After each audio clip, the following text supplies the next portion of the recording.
Hey, first and foremost, before I start this, I have to send a major shout out to the Knights Foundation and the whole Be Me Challenge. This was a great idea. I love you guys for doing that. My name is Jamar Izzard, better known as Izzo, you know, from Radio 1 Philadelphia. I'm an on-air personality, as well as I handle community engagement for all three stations. I have my hand in a lot of things right now. I was appointed co-chair for the Mayor's Commission on African American Males, advising the Mayor's Office on policies dealing with education, health, economic development, communications, as well as I'm on the board for the Brewerytown Fairmount CDC within my community. But I'd like to say I've dedicated my whole entire radio career, which I love, to giving back and to serving our community. I love giving people a voice that normally wouldn't have a voice. So that's what I've charged myself to do. And I've done a lot of speaking engagements just throughout the years at schools, rec centers, talking to young men. And what I've found out is that young men are not interested in pursuing higher education.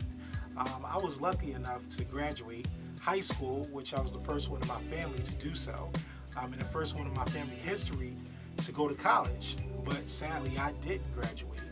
My third year, I got in a car accident. But once I got better, I ended up getting an internship, which later developed into a job, which was a blessing, but everyone is not that lucky.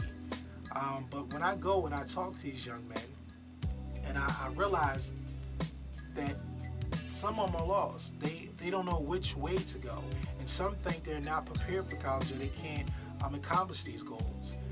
And I like to tell young men my story, which I used to be embarrassed to tell, that I was in special ed classes from second grade going up into my 11th grade year. I remember getting taught second grade work in the 8th grade. I remember going to my counselor telling her I don't belong in these classes, and I also remember her telling me that she's going to make sure I don't graduate, which was crazy to me. And I tell young men this story to encourage them, and I did that recently at Boys Latin. And after I was finished speaking, a young man came up to me and he was whispering. I could tell he was embarrassed. He said that he was in the same predicament that I was once in, and that he's in special ed classes. And he asked me, was it hard when I enrolled in college? And I said, hell yeah, it was extremely hard. But you can't let that stop you. And I asked him, was he applying to schools? And he said no. So I said, why not? He said, because he don't think he can do it. And right there, that bothered me. That frustrated me, that made me angry, because of the fact that we have to encourage our young men and lead by example.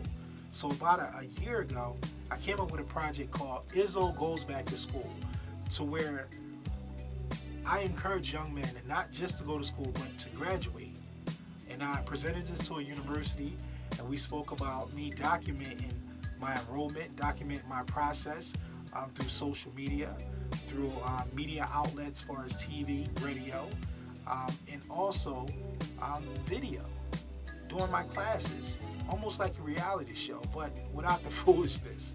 But just to show young men that we can do it, and also do public speaking engagements, do a school tour to let them know, hey, this is what's going on, this is what you can do. Follow me, let me lead by example, and hopefully you can do the same.